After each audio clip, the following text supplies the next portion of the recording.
नमस्कार। स्वागत है आप सबका हमारे YouTube चैनल हिंदी ज्ञान श्रृंखला में। जैसा कि हम लोग इस समय रीतिकाल पे विशेष रूप से चर्चा कर रहे हैं। रीतिकाल पे इस समय जो श्रृंखला चल रही थी वह एक शब्द में उत्तर की श्रृंखला चल रही थी। उसी क्रम में आज का जो ये वीडियो है उसमें जो पंक्तियां होती हैं, महत्वपूर्ण पंक्तियां होती हैं, उसके बारे में चर्चा करेंगे।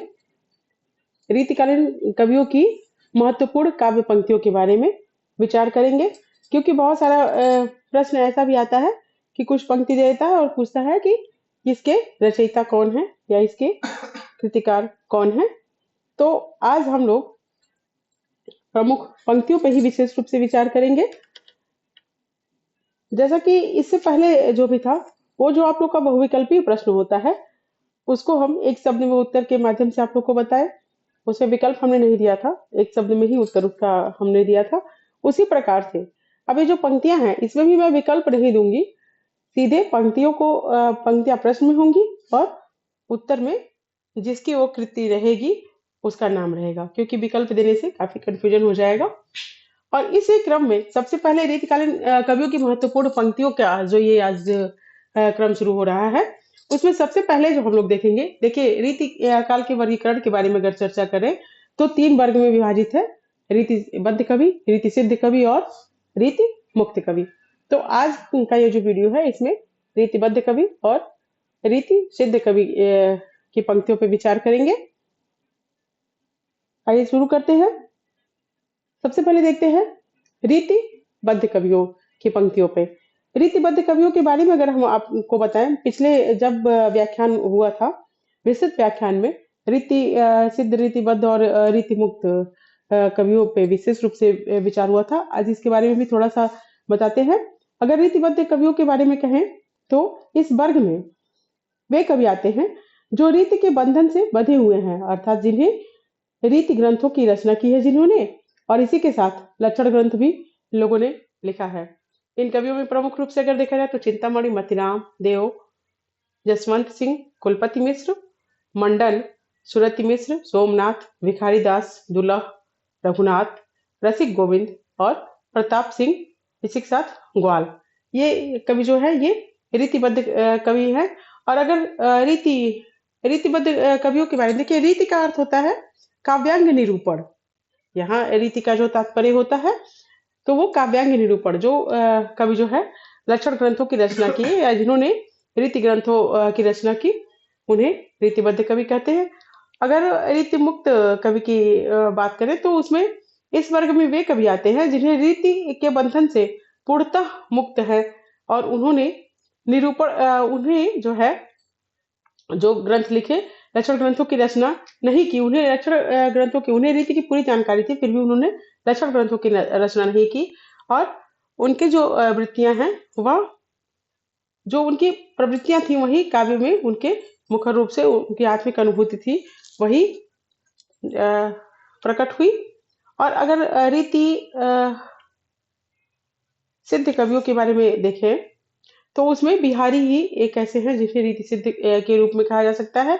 ये कवि जो होते हैं वे पूर्ण रूप से रीति की जानकारी तो होती है, लेकिन फिर भी इन्होंने कोई लक्षण ग्रंथों की रचना नहीं की, वे उससे बंधे हुए नहीं थे।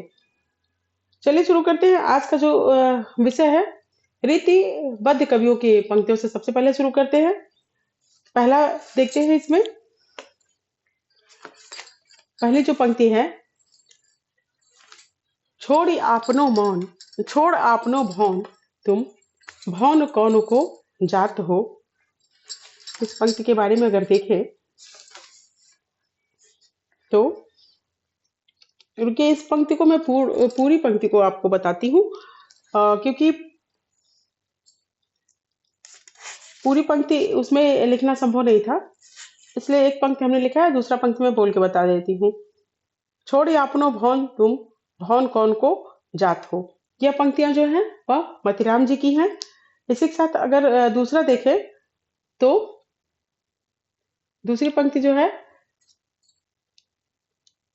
ये उदारत है तिन्हें जे परे मोह महोदधि के जल फेरे। ए उदारत है तिन्हें जे परे मोह महोदधि के जल फेरे। यह पंक्ति जो है वह चिंतामणि जी की है। इसके बाद अगर देखते हैं तो जो पंक्ति है अगली, अविधा उत्तम काव्य है, मध्य लक्षणालीन, अधम व्यंजना रस बिरस, उलटी कहत नवीन। यह पंक्ति जो है वह देव कवि की है। आगे देखते हैं अगली पंक्ति को। अगर देखें तो अगली पंक्ति है, शिवा को बखानो कि बखानो छत्र साल को। शिवा को बखानो कि बखानो छत्र साल को। यह पंक्ति किसकी है? यह पंक्ति जो है वह भूषण कवि की है। अगली ये पंक्ति को देखिए, अखियां हमारी दई मारी सुधि बुधि हारी। अखियां हमारी दई मारी सुधि बुधि हारी। यह पंक्ति किसकी है? तो यह पंक्ति जो है वह भिखारी दास जी की है। अगला पंक्ति देखिए, उधम ऐसो मचो ब्रज में, सबे रंग तरंग उमंग सींचै। उधम ऐसो मचो ब्रज में, सबे रंग तरंग उमंगनि सींचै। यह पंक्ति किसकी है? तो यह पंक्ति जो है वह रसलीन कवि की है। सॉरी, यह पंक्ति जो है वह पद्माकर जी की है। देखिए यहाँ थोड़ा सा ध्यान दीजिएगा आप लोग। उधम ऐसो मचो ब्रज में, सबे रंग तरंग उमंगनि सींचै। यह पंक्ति जो है वह पद्माकर जी की है, रसलीन की नहीं है। यह पंक्ति रसलीन की पंक्ति है, अमी हलाहल मद भरे श्वेत श्याम रतनार। यह पंक्ति जो है वह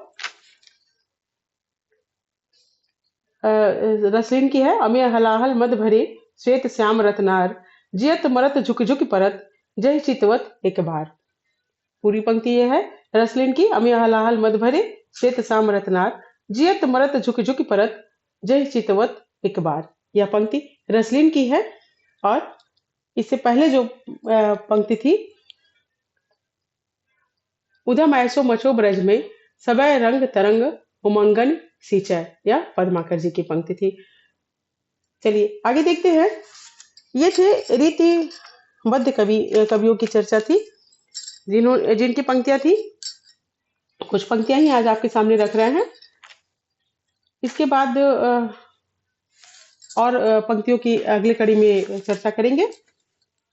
अब देखते हैं अगले जो वो है रीति सिद्ध कवि। रीति सिद्ध कवि, रीति सिद्ध एकमात्र कवि बिहारी लाल जी हैं। अगर देखें तो रीति सिद्ध कवि के बारे में अभी मैंने बताया, वर्गीकरण में विशेष रूप से इनकी चर्चा हो चुकी है कि जिन्हें जानकारी तो रीति की थी, लेकिन फिर भी उन्होंने रीति ग्रंथों की रचना नहीं की। तो बिहारी लाल जी की एक ही कृति है, बिहारी सतसई। ठीक है, इन्हीं के आधार पर देखते हैं बिहारी लाल की कुछ पंक्तियां हैं। रीति सिद्ध कवि में बिहारी ही हैं, तो बिहारी लाल की ही पंक्तियों पे चर्चा होगी। चलिए देखते हैं। अगर पहली पंक्ति इनकी देखें तो, नहीं पराग नहीं मधुर मधु, नहीं विकास यही काल, अली कली ही सौ विधो, आगे कौन हवाल। ये पंक्ति बिहारी लाल जी की है। बिहारी लाल जी अपने राजा जिनके आश्रम में वो रहते थे, तो उनके राजा जो थे, विस्तृत व्याख्यान जब चल रहा था तो इसमें विस्तृत रूप से चर्चा हो चुकी है कि राजा जो थे वो राजकाज छोड़ करके अपनी छोटी रानी के प्रेम में इस कदर बध गए थे कि वे राजकाज पे ध्यान नहीं देते थे। तब बिहारी लाल जी ने इन पंक्तियों को लिख करके, नहीं पराग नहीं मधुर मधु, नहीं विकास यही काल, अली कली ही सौ विधो, आगे कौन हवाल, इन पंक्तियों को लिख करके राजा के पास भेजा। जब तो राजा जो है उनकी चेतना जागृत हुई और वह पुनः राजकाज को संभालने लगे। और इसी के साथ इतने प्रभावशाली इनके दोहे होते थे कि राजा ने निर्देश दिया कि इसी प्रकार की प्रेरक पंक्तियां आप लिखते रहिए। और उनकी जो ये पंक्तियां थी, जब भी वो कोई एक दोहा लिखते थे तो उसमें उनको एक स्वर्ण मुद्रा दी जाती थी। ये थी बिहारी जी की बात, रीति सिद्ध कवि बिहारी जी की। आइए देखते हैं। तो ये पंक्तियां जो है, नहीं पराग नहीं मधुर मद नहीं विकास यही काल, अली कली ही शोभित हो आगे कौन हवाल। यह पंक्तियां बिहारी लाल जी की हैं। आगे देखिए। बतरस लालच लाल की मुरली धरी लुकाए, सौंह करे भौहन हंसे दैन कहें नटी जाए। यह पंक्तियां भी बिहारी लाल जी की हैं, क्योंकि रीति सिद्ध कवि क्या चल रहा है तो बिहारी लाल जी का ही आएगा। इसके साथ अगला देखिए।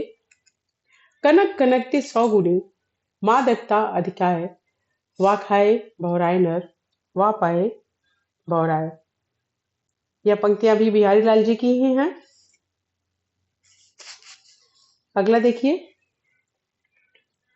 मेरी भव बाधा हरो राधा नागर सोए, जा तन की झाई पड़े श्याम हरित दुति होए। मेरी भव बाधा हरो राधा नागर सोए, जा तन की झाई पड़े श्याम हरित दुति होए। ये पंक्तियां भी बिहारी लाल जी की ही हैं। आगे देखिए।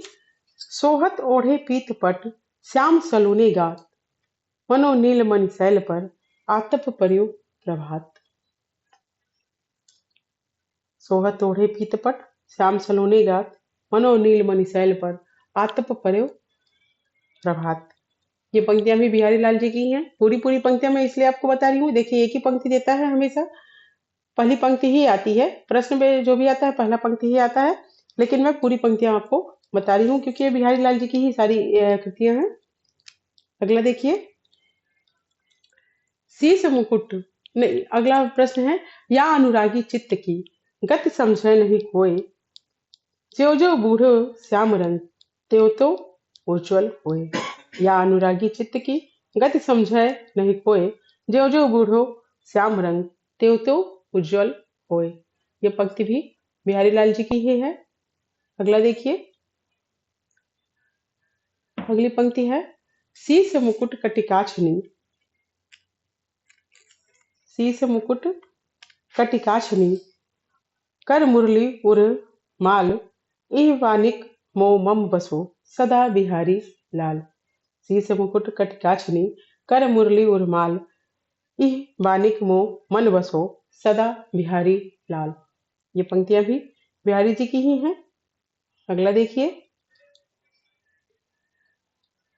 दृग ऊर्जत टूटत कुटुम जुरत चतुर चित प्रीत, परति गांठ दुर्जन हिए दई नई या रीति।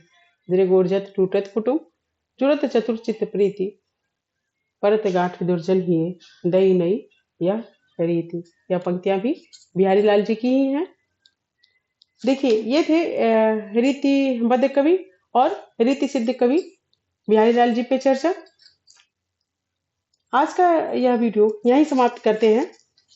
ये पंक्तियां बहुत ही महत्वपूर्ण हैं, इसलिए हम आप लोग के सामने रखे हैं। अभी बहुत सारी और भी पंक्तियां जो बहुत महत्वपूर्ण हैं। कल फिर मैं रीतिबद्ध कवियों की कुछ पंक्तियों को लेकर के आपके सामने आऊंगी, क्योंकि अभी बहुत सारे पंक्तियां बची हुई हैं जो बहुत ही महत्वपूर्ण हैं।